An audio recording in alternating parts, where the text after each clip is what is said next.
Le passé n'est pas derrière vous, il est au-dessus de vous. Chaque nuit claire, il continue d'arriver. Quand vous regardez la Lune, vous la voyez telle qu'elle était il y a un peu plus d'une seconde. Le Soleil tel qu'il était il y a 8 minutes. L'étoile la plus proche telle qu'elle brillait il y a 4 ans. La galaxie d'Andromède telle qu'elle existait il y a 2,5 millions d'années. Vous n'avez jamais vu l'univers tel qu'il est vraiment en cet instant.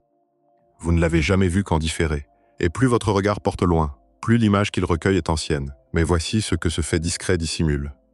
Le passé ne se contente pas de vieillir à mesure que l'on remonte. Il devient plus étrange, plus brûlant, moins vivable, jusqu'à ne plus ressembler à rien sur quoi l'on puisse poser les pieds, respirer, ni même reconnaître. Ce soir, nous allons tomber en arrière le long de toute l'étendue du temps, barreau après barreau. Depuis cette nuit tiède et ordinaire jusqu'à la toute première fraction de seconde, là où notre compréhension de la réalité elle-même s'épuise. Installez-vous confortablement et laissez-vous glisser. Un petit pouce en l'air et un abonnement aident cette chaîne à toucher d'autres esprits curieux comme le vôtre. Car à la fin de cette lente marche à rebours, le mot passé ne vous semblera plus jamais sans danger derrière vous. Maintenant, glissons doucement dans l'obscurité. Levez les yeux par une nuit dégagée et vous regardez déjà en arrière dans le temps. Ce n'est pas une façon poétique de parler. C'est la vérité mécanique, toute simple, de la manière dont la lumière fonctionne. Et une fois que vous l'avez compris, le ciel nocturne cesse d'être une image de l'univers tel qu'il est pour devenir quelque chose de bien plus étrange. Il devient une photographie de l'univers tel qu'il était. Chaque point lumineux vous montre un moment différent du passé, et tous ces moments sont empilés dans une seule vue qui n'existe nulle part ailleurs que dans votre œil. La lumière est rapide, mais elle n'est pas instantanée. Elle voyage à environ 300 km par seconde, ce qui semble assez proche de l'infini pour tout ce qui se passe ici, dans la pièce autour de vous. Mais à travers les distances qui séparent les mondes, cette vitesse finie se transforme en un retard. Et ce retard se transforme en une fenêtre qui ne s'ouvre jamais que sur le passé. Quand vous regardez la Lune, vous ne voyez pas la Lune là où elle se trouve en ce moment même. Vous voyez la Lune telle qu'elle était il y a environ 1 seconde et un tiers, parce que c'est le temps qu'il a fallu à sa lumière pour franchir la distance jusqu'à vos yeux. Si la Lune venait à disparaître d'un coup, vous continueriez à la voir briller doucement pendant cette seconde et un tiers avant que l'obscurité ne vous rattrape. Le Soleil se trouve à environ 8 minutes et 20 secondes de distance à la vitesse de la lumière. La lumière du Soleil qui réchauffe votre visage a quitté sa surface il y a plus de 8 minutes. Et si le Soleil s'éteignait d'un coup, vous ne sentiriez aucun changement pendant ces 8 minutes. Vous continueriez à vivre dans la lumière d'une étoile déjà éteinte.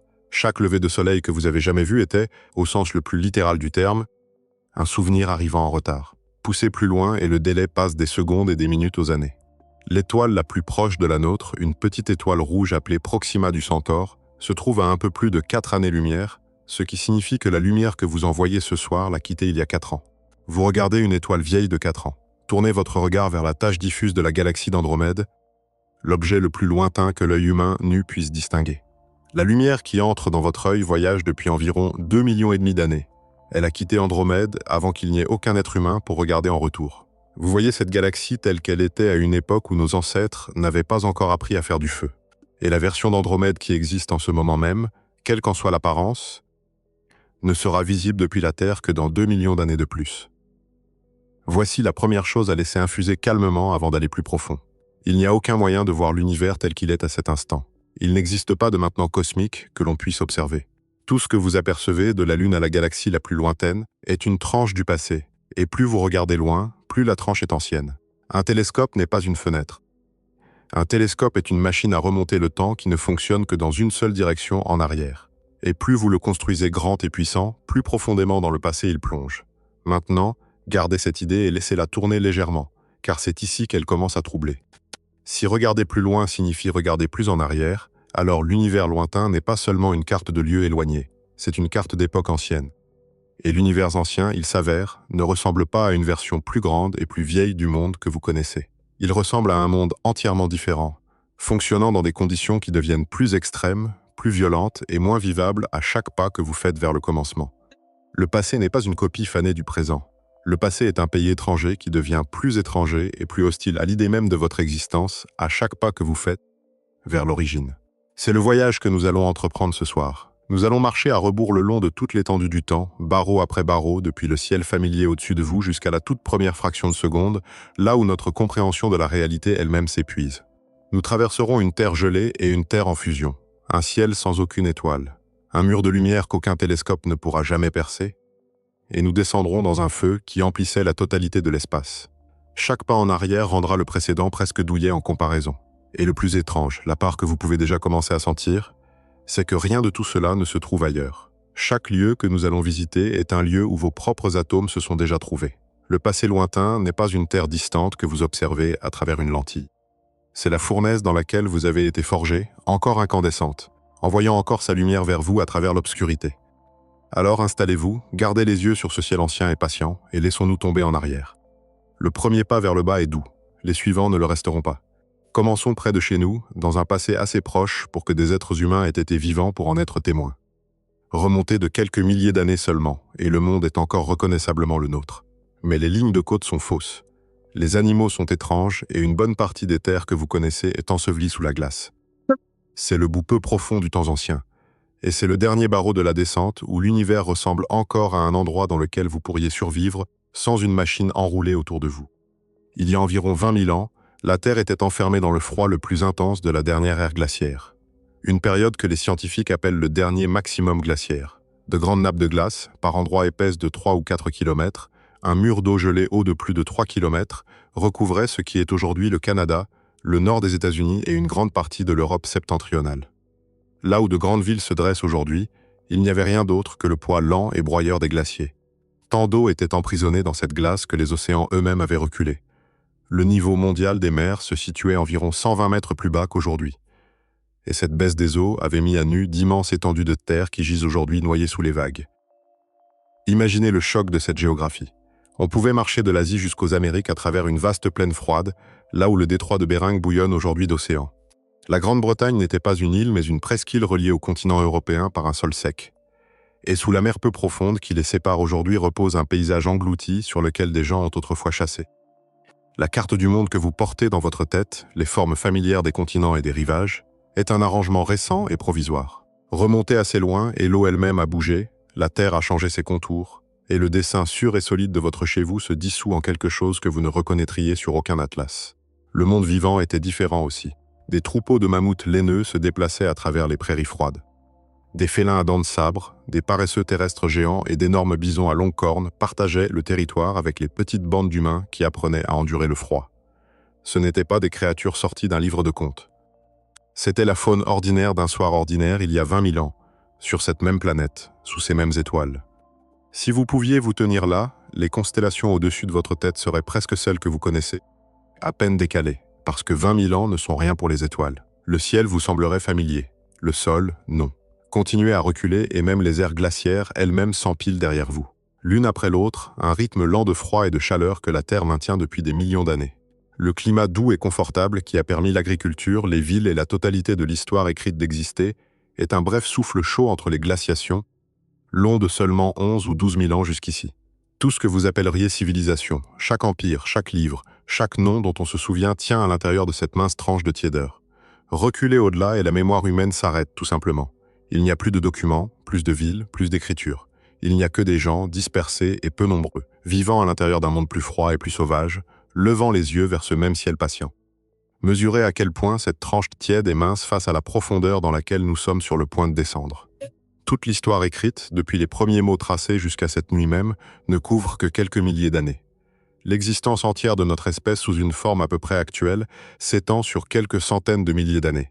Et même cela n'est rien face à l'âge de la Terre, qui se mesure en milliards. Si vous imaginiez tendre les bras pour embrasser toute l'histoire de la planète, la totalité de l'histoire humaine serait une unique et mince couche de poussière sur le bout du doigt d'une seule main. Et vous pourriez effacer chaque roi, chaque guerre et chaque chanson d'un seul léger coup de pouce. Nous ne marchons pas en arrière à travers un long passé humain. Nous sommes sur le point de quitter le bord du passé humain presque immédiatement, pour plonger dans une profondeur de temps si considérablement plus grande que toute notre histoire devient une erreur d'arrondi, et de continuer à tomber à partir de là. Autour de la fin de la dernière ère glaciaire, alors que les grandes nappes commençaient leur lent retrait, le monde traversa de brusques soubresauts climatiques et la perte d'une grande partie de sa faune la plus imposante. Les mammouths, les paresseux géants, les grands félins et les bisons à longues cornes s'effacèrent. Que ce fût à cause du changement de climat, de l'expansion des chasseurs humains ou des deux ensemble, toute une distribution d'animaux énormes qui avaient partagé la planète avec nos ancêtres disparut tout simplement, jusqu'à ce qu'il ne reste plus que leurs ossements, gelés dans le sol ou engloutis dans le goudron.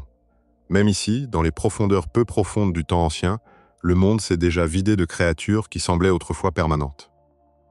Le motif qui définira toute la descente est déjà visible en miniature. Plus vous reculez, plus le monde familier se dissout et plus de ce qui l'emplissait autrefois a tout simplement disparu.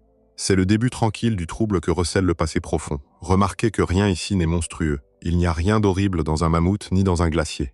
Le malaise vient de quelque chose de plus discret.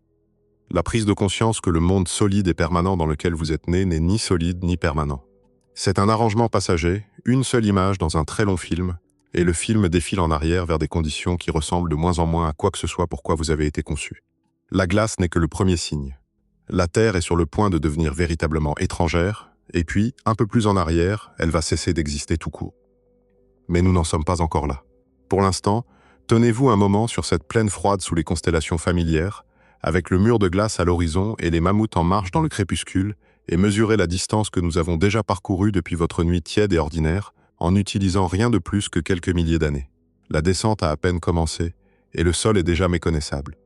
Continuons à descendre dans un passé si reculé que l'histoire humaine disparaît entièrement, et que la Terre commence à respirer un air qui vous tuerait. Laissez la glace derrière vous maintenant et tombez beaucoup plus loin. Au-delà de toute la durée de l'existence humaine. Au-delà des premiers outils grossiers et des premiers pas debout, jusque dans un passé mesuré non plus en milliers d'années, mais en millions, puis en milliards. C'est ici que la descente prend son premier virage véritablement étrange. La Terre est encore là, toujours en rotation, toujours en orbite autour du Soleil, mais elle n'est plus un monde qui vous accueillerait. Elle devient une planète gouvernée par d'autres créatures, puis par aucune créature que vous reconnaîtriez, et finalement par une atmosphère qui mettrait fin à votre vie en quelques minutes. Remontez d'environ 66 millions d'années, et vous arrivez à l'un des jours les plus violents de l'histoire de la planète. Ce jour-là, un astéroïde de 10 à 15 km de diamètre, une montagne de roches se déplaçant plus vite qu'une balle de fusil, frappa la mer peu profonde près de ce qui est aujourd'hui la péninsule du Yucatan, au Mexique. L'impact libéra plus d'énergie que toutes les armes nucléaires jamais fabriquées, de très nombreuses fois. Il projeta un rideau de roches en fusion et de poussière bien au-dessus de l'atmosphère, déclencha des incendies à travers des continents entiers, puis, tandis que les débris retombaient et asphyxiaient le ciel, il plongea le monde dans une longue obscurité froide qui anéantit les plantes et les chaînes alimentaires qui en dépendaient. Ce fut la fin du règne des dinosaures, les grands reptiles qui avaient dominé la Terre pendant bien plus de 100 millions d'années. Nous savons que l'impact a eu lieu parce qu'il a laissé une fine couche d'argile enrichie en un métal appelé iridium, rare sur Terre mais commun dans les astéroïdes, dispersé sur l'ensemble de la planète. Cette couche fut découverte et interprétée par le physicien Luis Alvarez et son fils Walter, géologue, en 1980. Tenez-vous dans cet instant et l'étrangeté est totale. Les animaux dominants ne sont pas des mammifères mais des dinosaures, et ils sont les animaux dominants depuis une durée si longue qu'elle éclipse l'histoire entière de notre propre espèce de très nombreuses fois. Les êtres humains ne sont pas des arrivants tardifs dans un monde de longue date. Nous sommes une réflexion très récente ajoutée après coup, et pendant l'immense majorité de l'existence de la Terre, rien qui nous ressemble même de loin n'était là pour la voir. La planète s'est très bien portée pendant des centaines de millions d'années sans personne pour la nommer. Continuez à tomber et les animaux eux-mêmes se raréfient et disparaissent. Remontez au-delà d'environ 538 millions d'années, avant un événement appelé l'explosion cambrienne, et la vie animale complexe, celle qui possède des yeux, des membres et des coquilles, disparaît en grande partie des archives fossiles. Pendant l'immensément longue étendue de temps qui précède, la Terre était un monde de microbes, de cellules isolées vivant dans les mers, et presque rien d'autre. Il n'y avait pas de forêt, pas d'insectes, pas de poissons, pas de son autre que le vent et l'eau. Pendant des milliards d'années, la vie sur cette planète était invisiblement petite, et la surface était aussi silencieuse que la pierre. L'échelle de ce règne microbien est difficile à garder en tête, parce qu'il est tellement plus long que tout ce qui a suivi. La vie sur Terre a au moins 3,5 milliards d'années, et selon certaines données, plus proche de 3,8 milliards d'années, remontant presque au moment où la surface de la planète s'est refroidie assez pour contenir de l'eau liquide. Pendant grossièrement les 3 premiers milliards de ces années, la quasi-totalité de la vie était microscopique. Les plus anciennes traces de vie que nous puissions identifier sont des choses humbles, des monticules stratifiés appelés stromatolites, construits grain par des tapis de bactéries dans des mers anciennes peu profondes. Le même type de structure que quelques colonies de microbes construisent encore dans une poignée d'endroits aujourd'hui. Quand vous regardez un stromatolite fossile, vous regardez l'œuvre des premiers habitants de la planète, posée avant qu'il y ait des animaux, avant qu'il y ait des plantes, avant qu'il y ait de l'oxygène dans l'air. Et toute cette vie, chaque microbe dans chaque mer ancienne, et chaque créature qui en a jamais descendu, y compris vous, semble remonter à un ancêtre commun unique. Une population de cellules simples que les scientifiques appellent le dernier ancêtre universel commun. Chaque être vivant que vous avez jamais vu, chaque arbre, chaque insecte, chaque poisson, chaque ami est un cousin éloigné. Nous sommes tous des branches d'un seul arbre généalogique dont la racine plonge des milliards d'années en arrière jusqu'à ses premières cellules dans l'eau sombre. Le passé lointain de la Terre n'est pas seulement étrange, il est peuplé faiblement par vos propres parents les plus anciens, vivant leur vie invisible sur une planète qui ne vous reconnaîtrait pas et n'aurait pas pu vous garder en vie. Et puis vient le détail qui transforme l'étrangeté en quelque chose qui s'approche de l'effroi. Remontez assez loin, au-delà d'environ 2,5 milliards d'années, et l'air lui-même se transforme en quelque chose qui vous tuerait. L'oxygène que vous respirez en ce moment, le gaz dont tout votre corps dépend à chaque souffle, n'a pas toujours été là. Pendant la première grande étendue de l'histoire terrestre, l'atmosphère ne contenait presque pas d'oxygène libre du tout. Puis, il y a environ 2,4 milliards d'années, de minuscules microbes photosynthétiques dans les océans commencèrent à libérer de l'oxygène comme déchet. Et lentement, au fil d'immenses étendues de temps, ils inondèrent l'air de ce gaz. Les scientifiques appellent cela la grande oxydation. Pour la vie qui existait déjà, une vie qui pour l'essentiel ne tolérait pas l'oxygène, ce fut un poison, et cela déclencha l'une des plus grandes extinctions de l'histoire de la planète. L'air qui vous maintient en vie est, d'un point de vue plus profond, une pollution industrielle exhalée par des bactéries mortes depuis 2 milliards d'années et qui est occupée à refaire le monde sans la moindre notion de votre existence. C'est le moment de la descente où un certain confort s'efface discrètement. Jusqu'ici, la Terre a été un endroit difficile, un endroit froid, un endroit dangereux, mais tout de même votre endroit. Maintenant, elle ne l'est plus. C'est désormais une planète dont l'air vous étoufferait, gouvernée par des organismes que vous ne pouvez pas voir, sous un soleil plus jeune et plus pâle que celui que vous connaissez. Et pourtant, ce monde étranger est indubitablement l'ancêtre du vôtre. Les mêmes océans, la même chimie lente, la même rotation patiente dans l'obscurité. Le tout menant, à travers des milliards d'années, jusqu'à la nuit tiède dans laquelle vous êtes allongé en ce moment. Le passé n'est pas seulement étrange. Le passé est un inconnu qui se trouve être votre propre arrière-grand-parent, des milliards de fois retiré, et qui ne vous aurait pas reconnu et n'aurait pas pu vous garder en vie. Nous n'avons encore, remarquablement, parlé que de la Terre. La planète sous vos pieds nous a donné des milliards d'années d'histoire de plus en plus étrangères, et nous ne l'avons pas encore quittée. Mais le prochain pas vers le bas fait exactement cela. Dans la prochaine étendue de la descente, nous remontons à une époque antérieure à l'existence même de la Terre, où il n'y avait aucun sol où se tenir, et nous découvrons que l'histoire ne commence pas avec notre monde. Elle commence avec une étoile mourante et avec les atomes qui deviendraient un jour votre corps, s'éparpillant dans l'obscurité. Nous avons passé longtemps sur la Terre parce que la Terre est l'endroit où vous vivez et où la descente commence à devenir réelle. Mais maintenant, nous atteignons un seuil différent de tous ceux qui l'ont précédé. Chaque pas en arrière jusqu'ici a changé la Terre, la refroidissant, la vidant, empoisonnant son air. Mais la Terre était toujours là sous nos pieds.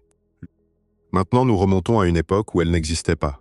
Nous allons franchir le moment de la naissance même de la planète et entrer dans un passé où il n'y a aucun monde du tout. Seulement une jeune étoile et un immense disque de débris tournant lentement autour d'elle dans le noir. La Terre a environ 4,5 milliards d'années. Ce nombre est presque impossible à ressentir. Alors approchons-le lentement. Si vous compreniez toute l'histoire de la Terre en une seule année, avec la formation de la planète à la première seconde du 1er janvier, alors toute l'histoire humaine écrite, chaque pharaon, chaque empire, chaque guerre et chaque chanson tiendrait dans les 30 dernières secondes avant minuit le 31 décembre. Les dinosaures ne mourraient que dans la soirée du 26, et la naissance de la Terre elle-même, ce 1er janvier, se situe 4,5 milliards d'années avant ce soir. Nous tombons maintenant vers elle. Le Soleil et tout ce qui orbite autour de lui se sont formés ensemble à partir du même événement il y a environ 4,6 milliards d'années. Avant cela, il n'y avait ni Soleil ni Terre. Seulement un immense nuage froid de gaz et de poussière dérivant dans l'espace. Les restes dispersés d'étoiles antérieures qui avaient vécu et étaient mortes. Quelque chose perturba ce nuage, peut-être l'onde de choc d'une étoile en explosion à proximité, et il commença à s'effondrer sous sa propre gravité. En tombant vers l'intérieur, il tourna de plus en plus vite et s'aplatit en un disque. Et au centre de ce disque, là où la matière s'accumulait le plus densément et le plus chaudement, la pression et la température grimpèrent jusqu'à franchir un seuil, et une nouvelle étoile s'alluma. Notre Soleil se mit en marche. Autour de lui, dans le disque aplati de débris restants, les planètes commencèrent à se rassembler. Imaginez ce disque, car c'est de là que vient votre monde. C'était un anneau tourbillonnant de gaz, de poussière et d'innombrables petits grains de roche et de glace, tous en orbite autour du Soleil nouveau-né. Les grains entraient en collision et se collaient, s'assemblant en cailloux, puis en rochers, puis encore de la taille de montagne, et finalement en quelques centaines de mondes plus grands, s'écrasant et fusionnant dans une lente et violente démolition qui dura des dizaines de millions d'années. La Terre ne fut pas placée dans l'espace, finie et ronde. Elle fut assemblée pièce par pièce dans une tempête de roches en collision, grandissant à chaque impact. Sa surface restait en fusion par la pure violence de sa propre construction. Il n'y avait pas d'océan sur cette terre primitive, pas de continent, pas d'air que vous puissiez respirer, seulement une boule incandescente de roches fondues sous un ciel noir, encore bombardée par les débris qu'elle n'avait pas encore balayés. Et puis vint le plus grand impact de tous, celui qui fit le ciel nocturne que vous connaissez. Selon l'explication principale, quand la Terre était encore jeune, une autre planète entière, un corps de la taille de Mars environ, croisa sa trajectoire. Les scientifiques ont donné à ce monde disparu un nom, Theia. Il frappa la jeune Terre dans une collision oblique et catastrophique, et l'énergie de cet impact fut si énorme qu'elle projeta une quantité considérable de roches fondues et vaporisées en orbite. Cet anneau de débris encerclant la Terre blessée se rassembla progressivement sous l'effet de la gravité, exactement comme les planètes s'étaient rassemblées autour du Soleil, et se refroidit pour former un seul corps nouveau. Ce corps est la Lune. Le disque pâle et calme que vous avez contemplé toute votre vie, celui qui stabilise nos marées et éclaire nos nuits, est né dans l'événement le plus violent que notre planète ait jamais survécu, arraché d'une collision entre deux mondes. Placez-vous à l'intérieur de cette scène un instant. Vous flottez dans l'espace il y a 4,5 milliards d'années, et en dessous de vous, il n'y a pas de Terre telle que vous la connaissez.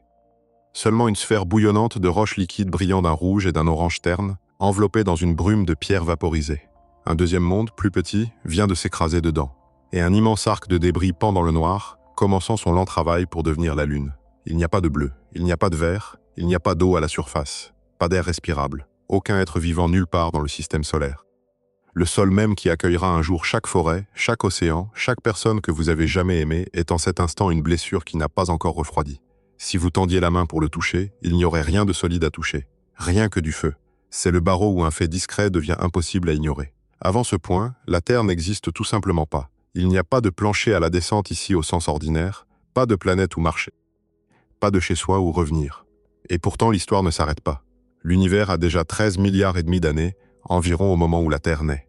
Les 2/3 de toute l'histoire cosmique se sont déjà produits avant qu'il y ait la moindre Terre. Tout ce que nous avons exploré jusqu'ici, les ères glaciaires, les dinosaures, l'air empoisonné du début, tout cela appartient au dernier tiers du temps. Le passé lointain, le passé véritablement lointain, est un lieu où notre planète entière n'a pas encore été inventée. Alors le sol se dérobe sous nos pieds et nous continuons à tomber. Mais avant de laisser derrière nous les décombres de la Terre nouveau-née, il y a encore une chose à remarquer, et c'est le tournant le plus étrange et le plus intime que prendra tout le voyage. La roche de cette jeune Terre en fusion, le gaz du nuage en effondrement, la poussière dans le disque autour du Soleil nourrisson, tout cela était fait d'atomes. Et ces atomes ne sont pas nés ici. Le fer, l'oxygène et le carbone qui allaient construire la Terre et qui allaient un jour vous construire étaient déjà anciens quand le Soleil s'est allumé pour la première fois. Ils furent forgés ailleurs, bien avant, à l'intérieur d'étoiles qui étaient déjà mortes. Dans la prochaine partie de la descente, nous suivons ces atomes jusqu'à leur véritable origine. Et nous découvrons que votre propre corps est plus vieux que la planète sur laquelle vous êtes allongé.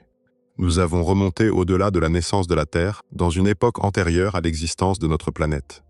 Maintenant, nous franchissons le pas qui rend toute la descente personnelle, parce que nous sommes sur le point de suivre la matière même de votre corps jusqu'à l'endroit où elle a été fabriquée. Et cet endroit n'est ni ici ni maintenant, mais à l'intérieur d'étoiles qui sont mortes avant la naissance du Soleil.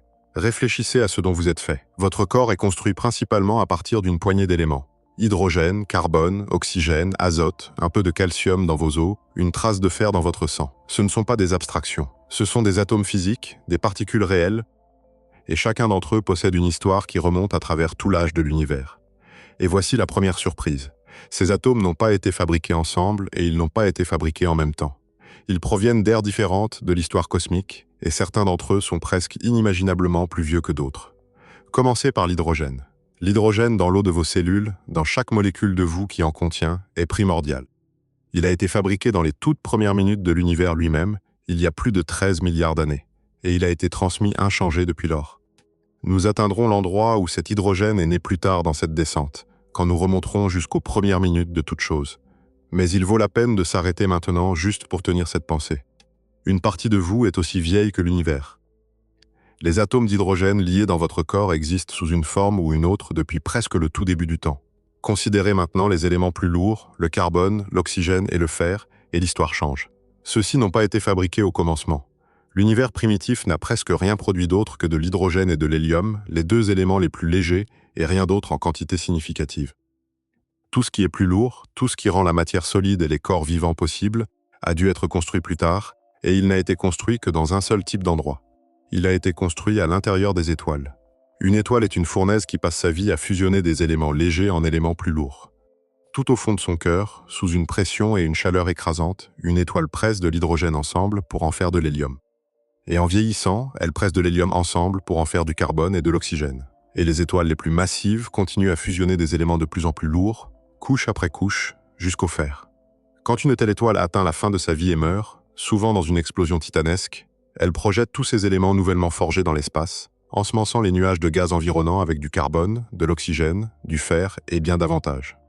Les éléments les plus lourds de tous, l'or, le platine et leurs semblables, sont fabriqués dans des événements encore plus extrêmes, dans les explosions des étoiles les plus massives et dans les collisions des restes ultra-denses qu'elles laissent derrière elles. Chaque atome lourd qui existe a été manufacturé dans la vie ou la mort d'une étoile. Maintenant, mettez ces deux faits ensemble et sentez ce qu'ils signifient pour vous. Le carbone de vos cellules, l'oxygène que vous respirez, le calcium de vos dents et de vos os, le fer qui transporte l'oxygène dans votre sang. Chacun de ces atomes a été forgé à l'intérieur d'une étoile qui a vécu et qui est morte avant que notre Soleil n'existe jamais. Notre Soleil et notre Terre se sont formés à partir d'un nuage qui avait déjà été enrichi par des générations antérieures d'étoiles. Leurs cendres dispersées à travers l'espace, rassemblées et recyclées en de nouveaux mondes. Cela signifie que les atomes les plus lourds de votre corps sont plus vieux que le Soleil. Ils sont plus vieux que la Terre. Ils ont été fabriqués dans des fournaises stellaires qui se sont éteintes des milliards d'années avant la première lumière de notre propre étoile. Vous êtes, au sens le plus littéral, plus vieux que le sol sur lequel vous êtes allongé et plus vieux que le soleil qui se lèvera sur vous demain matin. Il y a une phrase que l'astronome Carl Sagan a rendue célèbre pour exactement cela, que nous sommes faits de poussière d'étoiles, et ce n'est pas une métaphore. C'est un inventaire. Laissez-vous descendre dans une de ces fournaises un instant, dans l'endroit où la matière de vous a été fabriquée. Vous êtes dans le cœur d'une étoile massive mourante quelque part dans la jeune galaxie, longtemps avant le Soleil. La pression ici est au-delà de tout ce que l'esprit peut contenir. La température au-delà de millions de degrés. Dans ce cœur écrasant, des noyaux atomiques sont projetés les uns contre les autres et fusionnés en noyaux plus lourds. De l'oxygène se forme, puis des éléments plus lourds encore, l'étoile construisant la matière première des mondes futurs dans son agonie finale. Puis le cœur ne peut plus se soutenir et l'étoile s'effondre et rebondit dans une explosion si brillante qu'elle éclipse brièvement une galaxie entière d'étoiles ordinaires. Dans cette explosion, les éléments qu'elle a passé sa vie à fabriquer sont projetés dans l'obscurité. Un nuage incandescent d'atomes nouveau-nés, carbone, oxygène et fer, dérivant pour se mêler au gaz de l'espace. L'un de ces atomes de fer, transporté à travers des milliards d'années et d'années-lumière, à travers l'effondrement d'un nouveau nuage et la naissance d'une nouvelle étoile et l'assemblage d'un nouveau monde, se posera un jour dans votre sang. La fournaise dans laquelle vous avez été fait est froide depuis plus longtemps que la Terre n'existe, et vous portez encore ces braises en vous. Il y a une couche supplémentaire à cela, et elle atteint même au-delà des étoiles ordinaires.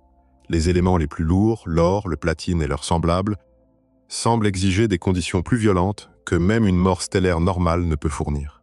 Une grande partie de l'or existant, y compris tout or que vous avez jamais porté ou tenu, a très probablement été forgé dans la collision de deux étoiles à neutrons.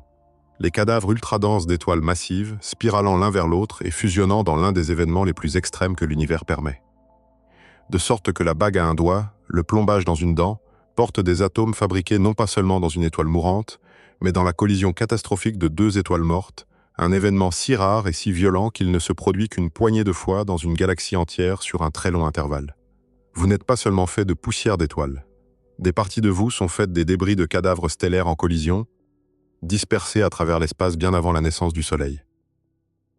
Tenez un instant l'arithmétique de tout cela, parce que les chiffres rendent la chose réelle plutôt que poétique. Il y a plus d'atomes dans une seule de vos cellules qu'il n'y a d'étoiles dans une large partie de l'univers visible. Et chacun de ces atomes lourds a son propre ancien lieu de naissance stellaire.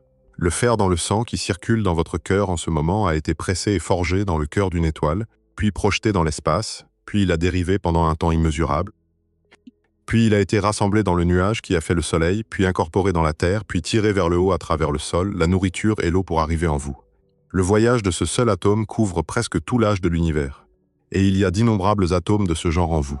Chacun avec une histoire similaire, tous brièvement assemblés dans l'arrangement provisoire qu'est votre corps ce soir.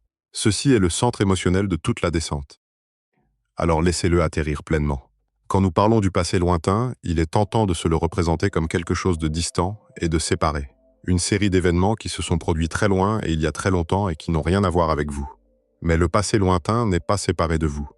Il est à l'intérieur de vous. Les atomes qui composent votre main, cette main que vous pourriez lever devant votre visage en ce moment même, étaient dispersés à travers la galaxie par des étoiles en explosion, avant qu'il n'y ait une Terre pour qu'il s'y pose. Vous n'êtes pas un spectateur de l'histoire cosmique. Vous en êtes un morceau, brièvement rassemblé et rendu conscient de lui-même, regardant en arrière le long de la chaîne de fournaise qui vous a fabriqué. Le passé lointain n'est pas quelque chose que vous observez, c'est quelque chose que vous êtes. Et nous sommes encore, croyez-le ou non, dans un univers relativement récent. Les étoiles qui ont fabriqué vos atomes n'étaient pas elles-mêmes les premières étoiles. Elles se sont formées à partir de gaz qui étaient déjà là, déjà en attente, dans un univers qui avait existé pendant très longtemps avant qu'aucune d'elles ne s'allume. Alors nous continuons à tomber en arrière, au-delà des étoiles qui ont forgé votre corps, en arrière vers les toutes premières étoiles qui aient jamais brillé. Et ce faisant, quelque chose arrive au ciel qui n'est arrivé à aucun barreau précédent de cette descente. Une à une, les étoiles commencent à s'éteindre, jusqu'à ce que nous atteignions une époque où il n'y avait aucune étoile nulle part dans l'univers, et où la totalité de l'espace était plongée dans l'obscurité. Nous remontons maintenant au-delà des étoiles qui ont fabriqué votre corps, au-delà du nuage parent de notre propre soleil, loin dans le jeune univers. Et ici, la descente fait quelque chose qu'elle n'avait pas fait avant. Jusqu'à présent, aussi étrange que la Terre soit devenue, le ciel au-dessus d'elle était toujours plein d'étoiles. Chaque paysage étranger sur lequel nous nous sommes tenus, la plaine glacée, la Terre en fusion, le disque autour du soleil nouveau-né, tous avaient un ciel étoilé. Mais continuez à remonter et cela cesse d'être vrai. Nous approchons d'une époque où les étoiles elles-mêmes ne font que commencer. Et au-delà, d'une époque où il n'y avait aucune étoile du tout. Les toutes premières étoiles de l'histoire de l'univers se seraient formées quelques centaines de millions d'années après le commencement, entre environ 100 et 400 millions d'années après le début de tout. Les astronomes les appellent la première génération, et elles ne ressemblaient à aucune étoile qui brille aujourd'hui. Elles se sont formées à partir du seul matériau qui existait alors, de l'hydrogène et de l'hélium pur, sans aucun des éléments plus lourds dont les étoiles et les planètes ultérieures auraient besoin, parce que ces éléments plus lourds n'existaient pas encore. Rien ne les avait fabriqués. Ces premières étoiles étaient les usines qui forgeraient le premier carbone, le premier oxygène et le premier fer, les éléments mêmes que nous venons de retracer à travers votre corps. Ces premières étoiles étaient probablement énormes, bien plus massives et bien plus brillantes que notre Soleil, flamboyant d'une lumière féroce et brûlant rapidement leur combustible. Elles vécurent vite et moururent jeunes, nombre d'entre elles explosant au bout de quelques millions d'années seulement. Et dans ces premières explosions, elles ensemencèrent le jeune univers avec les premiers éléments lourds, commençant le long enrichissement qui rendrait un jour les planètes et la vie possible. Il vaut la peine d'apprécier à quel point le premier éclat de lumière stellaire fut un événement étrange et singulier. Pendant toute l'histoire de l'univers jusqu'à ce point, il n'y avait jamais eu d'étoiles, jamais de points lumineux, jamais le type particulier de chaleur et d'éclat qu'un soleil ardent projette à travers l'espace. Et puis, quelque part dans le nœud de gaz le plus dense de tout le cosmos obscur, la pression franchit un seuil et la toute première étoile s'alluma. Il y en eut une première. Quelque part dans le jeune univers, une seule étoile fut la première à briller. La première lumière dans un cosmos qui n'avait connu que l'obscurité, et personne ne la vit parce qu'il n'y avait personne, et rien d'ôté Dieu n'existerait pendant des milliards d'années encore. La lumière se répandit simplement dans le noir, seule, la note d'ouverture d'une musique qui n'avait jamais joué auparavant. Mais maintenant, franchissez le pas décisif, celui qui rend ce barreau si étrange. Remontez juste un peu plus loin, avant que ces premières étoiles ne s'allument, et vous arrivez dans un âge que les astronomes appellent les âges sombres cosmiques. Ce n'est pas un nom poétique, c'est une description littérale. Pendant une étendue de temps après le commencement, l'univers ne contenait aucune étoile, aucune galaxie, aucun point lumineux nulle part. Il était empli d'un brouillard sombre et ténu d'hydrogène et d'hélium gazeux répandus à travers une obscurité en expansion, refroidissant lentement, en attente. Il y avait de la matière, mais rien ne s'était encore effondré ni allumé. Si vous aviez pu ouvrir les yeux dans cette ère, vous n'auriez rien vu du tout. Pas d'étoile au-dessus de votre tête, pas de lueur sur aucun horizon, seulement une obscurité sans trait et sans lumière s'étendant dans toutes les directions. L'univers était là, mais il n'était pas éclairé. Essayez de sentir le poids de cela. Chaque ciel nocturne que vous avez jamais vu, chaque étoile sur laquelle vous avez jamais fait un vœu, chaque galaxie et chaque photographie, tout cela appartient à l'ère éclairée de l'univers, l'âge des étoiles. Mais l'âge des étoiles a eu un commencement. Et avant ce commencement, il y eut une longue obscurité dans laquelle l'univers n'avait tout simplement aucune lumière en lui. L'obscurité n'était pas exactement vide. Elle était pleine de gaz, pleine de la matière première que la gravité allait lentement rassembler en les premières étoiles. Mais le feu n'avait pas encore pris. C'était un univers retenant son souffle, sans forme et noir, avec la première aube encore devant lui. Quelque chose devait mettre fin à cette obscurité, et quelque chose le fit. Sur des millions d'années, la gravité rassembla le gaz ténu en nœuds de plus en plus denses. Et dans les cœurs les plus denses de ces nœuds, la pression et la chaleur finirent par grimper assez haut pour allumer les premières étoiles. Leur lumière ne se contenta pas de remplir le ciel de points brillants. Elle changea aussi le gaz autour d'elle. Leur rayonnement féroce brisa les atomes d'hydrogène neutre qui emplissaient l'espace, dans une lente transformation que les astronomes appellent la rayonisation. Les âges sombres prirent fin non pas dans un seul lever de soleil, mais dans un éclaircissement progressif et par tâches, à mesure que de plus en plus d'étoiles et les premières galaxies s'allumaient à travers des centaines de millions d'années, jusqu'à ce que le brouillard se dissipe et que l'univers devienne l'espace transparent et étoilé que nous connaissons. Nous vivons encore dans le long après-midi de cette première aube. Remarquez comment la descente a changé de caractère ici. Au barreau supérieur, la terreur, si l'on veut l'appeler ainsi, portait sur l'hostilité, une terre qui vous gèlerait ou vous asphyxierait. Ici, le malaise est différent et plus discret. C'est le malaise de l'absence, d'un univers dont les lumières sont éteintes, d'un cosmos qui a existé longtemps sous la forme d'une pure et informe obscurité avant que quoi que ce soit n'ait jamais brillé. Plus nous descendons, moins l'univers ressemble à un lieu, et plus il ressemble à une condition, un état de matière première en attente dans le noir. Et nous n'avons pas encore atteint le fond de cette obscurité. Car si vous continuez à remonter au-delà des âges sombres, au-delà du froid brouillard en attente, vous arrivez à un mur. Pas un mur de pierre ni de métal, mais un mur de lumière. La lumière la plus ancienne qui soit, au-delà de laquelle aucun télescope ne pourra jamais voir. Nous avons traversé les âges sombres cosmiques. Cette longue étendue d'obscurité sans lumière avant les premières étoiles. Et maintenant, nous approchons de quelque chose qui arrête la descente, du moins pour nos yeux. Pour tout ce que nous avons exploré jusqu'ici, nous pouvions imaginer regarder. Nous pouvions nous représenter debout sur la glace, flottant au-dessus de la Terre en fusion, regardant les premières étoiles s'allumer. Mais maintenant, nous atteignons une frontière que la lumière elle-même ne peut franchir. Un mur inscrit dans la structure de l'univers, au-delà duquel aucun télescope ne verra jamais. Il se situe à environ 380 000 ans après le commencement, et il est fait de la lumière la plus ancienne qui soit. Pour comprendre ce mur, il faut comprendre à quoi ressemblait l'univers juste avant. Remonter à une époque antérieure à 380 000 ans après le début. L'univers n'était pas l'espace froid, sombre et transparent que nous connaissons. Il était chaud, dense et incandescent. Et surtout, il était opaque. Il était empli d'un brouillard ardent de particules chargées, de noyaux atomiques nus et d'électrons libres qui ne s'étaient pas encore assemblés. Le tout si serré et se déplaçant si vite que la lumière ne pouvait pas voyager au travers. Un rayon de lumière dans cet air ne pouvait pas voler en ligne droite à travers l'espace comme la lumière des étoiles traverse le ciel aujourd'hui.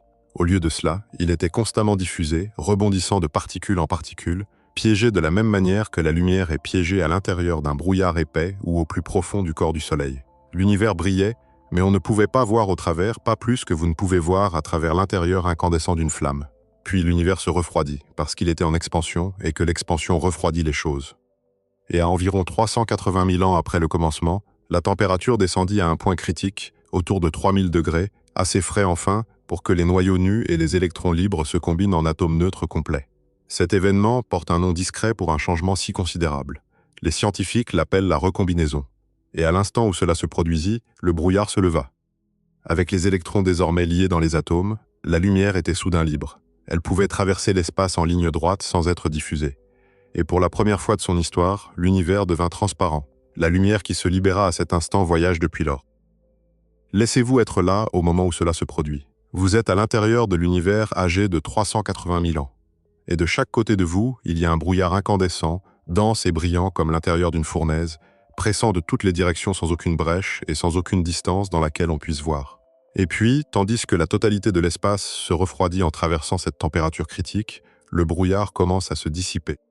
Il ne se dissipe pas en un seul endroit, mais partout à la fois, l'incandescence s'amincissant, la lumière soudain capable de voler librement, s'écoulant dans toutes les directions à travers un univers qui vient, pour la première fois, de devenir transparent. Cette lumière se met en route pour un voyage sans plus aucun obstacle sur sa route. Et elle voyage et voyage à travers des centaines de milliers, puis des millions, puis des milliards d'années, refroidissant et s'étirant à mesure que l'univers se dilate autour d'elle, jusqu'à ce qu'enfin, ce soir, un peu de cette lumière arrive ici. C'est la lumière que nous appelons le fond diffus cosmologique. Et c'est la chose la plus importante que nous puissions observer à propos de l'univers primitif. C'est la lumière la plus ancienne qui existe, libérée au moment où l'univers est devenu transparent. Et elle emplit encore tout l'espace, arrivant vers nous de chaque direction dans laquelle nous pointons un instrument. Mais dans les milliards d'années qu'elle a passé à voyager, l'expansion de l'univers l'a étirée et refroidie énormément. Elle est partie sous la forme d'un éclat féroce à des milliers de degrés. Et quand elle nous atteint, elle s'est refroidie jusqu'à moins de 3 degrés au-dessus du zéro absolu, la température la plus basse qui puisse exister. Ce n'est plus du tout de la lumière visible. Elle a été étirée en de faibles micro-ondes, un chuchotement de rayonnement, le fantôme de ce premier feu refroidi presque à rien par le simple âge et la dilatation du cosmos. Et voici le détail qui transforme ce mur d'une abstraction en quelque chose de presque tendre. Cette lumière la plus ancienne n'est pas loin et disparue. Elle est ici. Elle traverse votre corps et la pièce autour de vous en ce moment même, arrivant de toutes les directions à la fois. Elle arrive sans cesse, ayant voyagé tout l'âge de l'univers pour ce faire. Le mur au bord du temps n'est pas une chose que nous voyons au loin. C'est une lueur qui nous entoure en permanence. Le pâle et froid, vestige du moment où l'univers s'est clarifié pour la première fois, baignant encore la Terre ce soir, tandis que vous êtes allongé ici dans le noir. Le commencement n'a pas simplement eu lieu et pris fin. Une partie de lui est encore en route, et dans la prochaine partie de la descente, nous découvrirons que pendant des décennies, vous pouviez entendre le commencement de l'univers sous la forme de parasites sur votre propre téléviseur. Au milieu des années 1960, deux radioastronomes nommés Arno Penzias et Robert Wilson travaillaient avec une antenne en forme de cornet sensible au laboratoire Bell dans le New Jersey. Ils ne cherchaient pas la naissance de l'univers. Ils essayaient de faire des mesures radio précises du ciel. Et pour cela, ils devaient rendre compte de chaque source de bruit dans leur instrument. Mais quoi qu'ils fissent, ils continuaient à capter un faible sifflement continu, un bourdonnement de fond de rayonnement micro-ondes qui venait de chaque direction dans laquelle ils pointaient l'antenne, à chaque heure du jour, en chaque saison. Il ne venait d'aucune étoile particulière, ni du soleil, ni d'aucune ville. Il était partout dans le ciel, uniforme, et il refusait de disparaître. Ils essayèrent tout pour l'éliminer. Ils vérifièrent leur équipement à la recherche de défauts. Ils refroidirent leurs détecteurs. Ils grimpèrent même à l'intérieur de l'antenne et nettoyèrent les fientes des pigeons qui y avaient niché, soupçonnant que la saleté pût être la source du bruit. Rien n'y fit. Le sifflement demeurait, faible, régulier, venant de toutes les directions à parts égales. Ce qu'ils ne savaient pas encore, c'est qu'ils n'écoutaient pas un défaut de leur instrument. Ils écoutaient l'univers. Ce bourdonnement persistant était le fond diffus cosmologique. La lumière refroidie et étirée de la recombinaison, la lumière la plus ancienne qui soit, arrivant à leur antenne après avoir voyagé pendant tout l'âge du cosmos. Penzias et Wilson recevraient plus tard le prix Nobel pour ce qu'ils avaient trouvé. Ce sur quoi ils étaient tombés était, dans un sens réel, le bord du temps lui-même, arrivant tranquillement à une antenne radio dans le New Jersey, ayant attendu tout l'âge de l'univers pour être entendu. Et voici la partie qui devrait vous étonner calmement, parce qu'elle amène le commencement de l'univers directement dans votre propre foyer.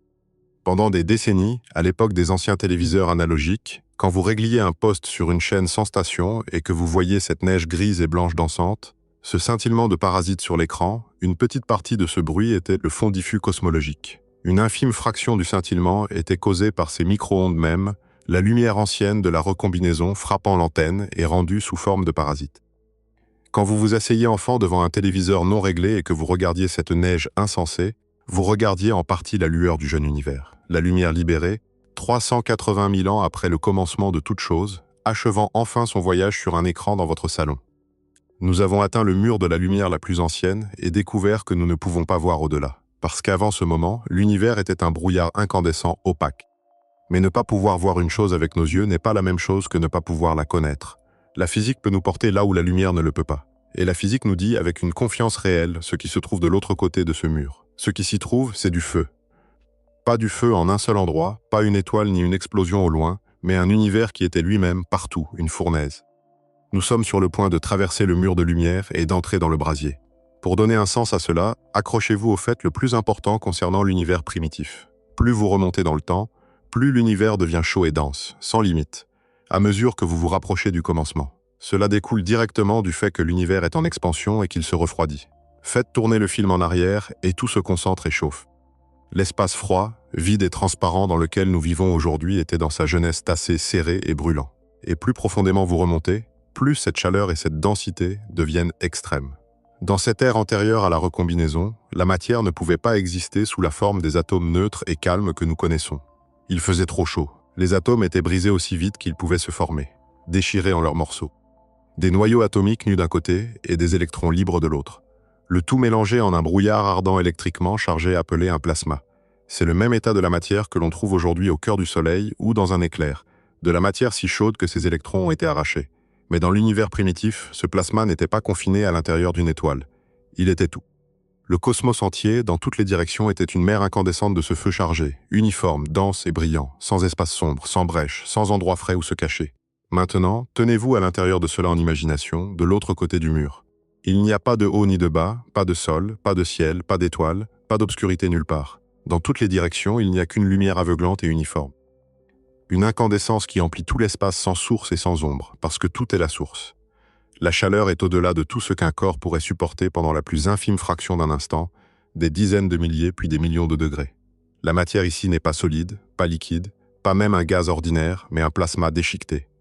Un brouillard bouillonnant de particules chargées trop chaudes pour tenir ensemble. C'est l'univers tel qu'il était véritablement, peu de temps en termes cosmiques après sa naissance.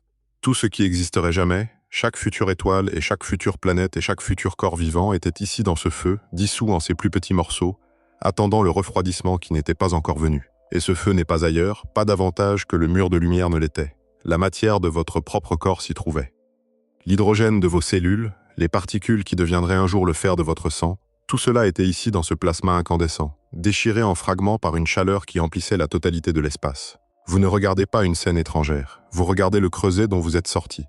Le feu universel à travers lequel chaque atome de vous est passé sur son chemin vers vous. Il y a une manière tranquille de sentir à quel point ce feu est encore proche. Le soleil au-dessus de vous, l'étoile ordinaire qui éclaire vos jours, possède un cœur qui est essentiellement une petite version contenue de ce même plasma. Quand vous sentez la lumière du soleil sur votre peau, vous sentez de l'énergie qui s'est frayé un chemin hors d'un plasma très semblable à celui qui emplissait autrefois l'univers entier. Le feu cosmique n'a pas disparu. Il s'est retiré dans le cœur des étoiles où il brûle encore, et un peu de sa chaleur descend et touche votre visage par n'importe quel après-midi ensoleillé. La fournaise de l'univers primitif n'est pas seulement dans le passé. Elle est à 150 millions de kilomètres au-dessus de votre tête et elle vous maintient en vie. Nous sommes maintenant très près du commencement, plus près que l'esprit n'est construit pour le supporter. Nous avons traversé le mur de lumière et pénétré dans le feu cosmique, dans un univers qui est pur plasma incandescent, plus chaud et plus dense que le cœur de n'importe quelle étoile. Mais même cela n'est pas le fond. À mesure que nous continuons à remonter, le feu devient encore plus chaud, et la matière qu'il contient se défait en morceaux toujours plus simples et plus fondamentaux. Nous atteignons les toutes premières minutes de l'univers, une fenêtre brève et furieuse pendant laquelle le cosmos tout entier fonctionnait comme un unique et inimaginablement immense réacteur nucléaire, forgeant les premiers atomes qui allaient jamais exister. Une partie de ce qui fut fabriqué dans ces quelques minutes brûle en ce moment même à l'intérieur du Soleil. Voici ce qui se passait. Dans le feu du tout jeune univers, la matière existait sous la forme des briques les plus élémentaires des atomes, des protons et des neutrons individuels filant à travers le plasma. Quand l'univers n'avait qu'une seconde environ, il faisait bien trop chaud, même pour que ces particules s'assemblent, parce que tout noyau qu'elles tentaient de former était instantanément pulvérisé par la chaleur environnante. Mais l'univers refroidissait rapidement à mesure qu'il se dilatait, et au bout de quelques minutes, la température descendit à environ 1 milliard de degrés. C'est encore presque incompréhensiblement chaud, plus chaud que le cœur du Soleil, mais c'était enfin assez frais pour que les protons et les neutrons commencent à fusionner et à rester assemblés. Pendant une brève fenêtre, grossièrement les 3 à 20 premières minutes, l'univers entier devint une fournaise de fusion. Dans cette fournaise, protons et neutrons se combinèrent pour construire les premiers noyaux. Ce processus, la forge des premiers éléments légers dans le jeune cosmos, s'appelle la nucléosynthèse primordiale. Et c'est l'un des grands triomphes de la physique moderne, parce que nous pouvons calculer exactement quelle quantité de chaque élément elle aurait dû produire. Et la réponse que nous calculons, environ 1/4 d'hélium et 3/4 d'hydrogène avec une trace de deutérium et de lithium, correspond à ce que nous observons réellement dans le gaz le plus ancien et le plus vierge de l'univers, avec une précision remarquable. Considérez ce que cela signifie pour la matière qui vous entoure et qui est en vous. L'hydrogène dans chaque goutte d'eau, dans chaque cellule de votre corps, a été fabriqué dans cette fenêtre dans les toutes premières minutes de l'univers. Il est véritablement aussi vieux que cela. Quand vous buvez un verre d'eau, l'hydrogène qu'il contient existe depuis que le cosmos avait quelques minutes. Plus vieux que n'importe quelle étoile, plus vieux que n'importe quelle galaxie, presque aussi vieux que le temps lui-même. Vous buvez, vous respirez et vous êtes en partie construit à partir du produit des 20 premières minutes de vie de l'univers. Et pourtant, remarquablement, nous ne sommes pas au fond. 3 minutes de l'univers, cela peut sembler impossiblement proche du commencement. Mais entre cet instant et le véritable début s'étend un territoire immense, mesuré non pas en minutes mais en fractions, d'une seule seconde. Et dans ce territoire, l'univers devient plus étrange que tout ce que nous avons vu.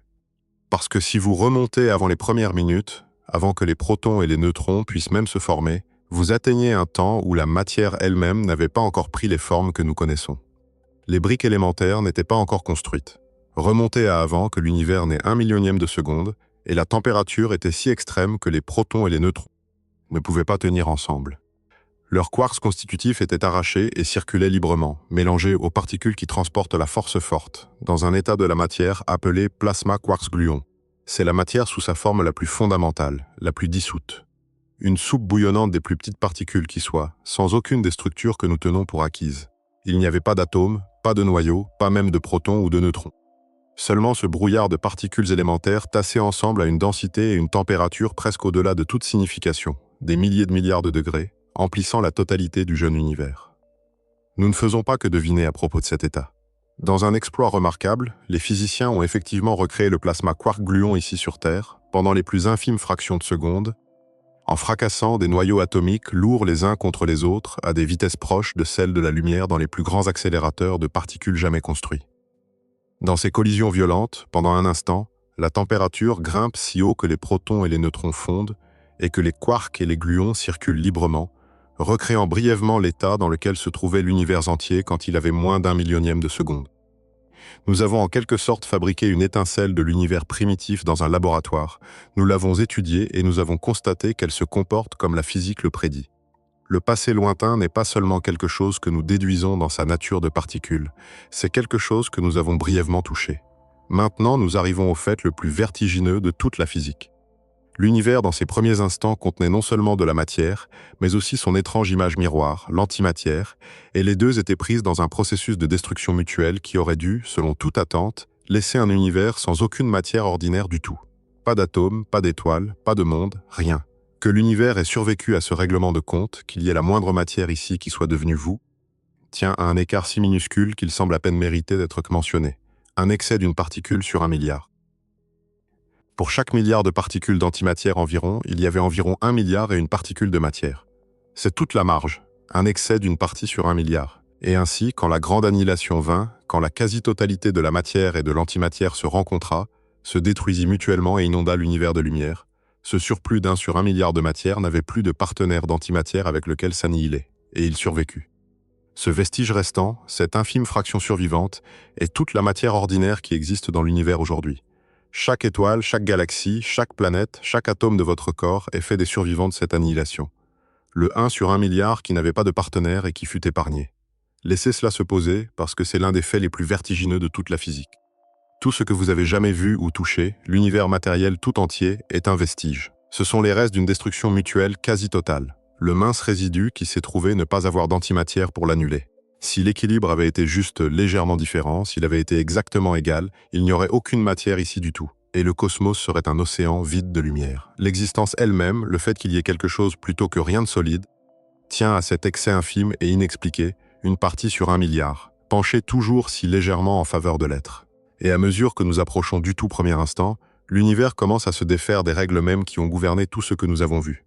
Les forces de la nature elles-mêmes commencent à fusionner et les distinctions solides sur lesquelles nous nous sommes appuyés commencent à se dissoudre. Les particules de matière n'ont pas de masse. Deux des forces fondamentales ont fusionné en une seule.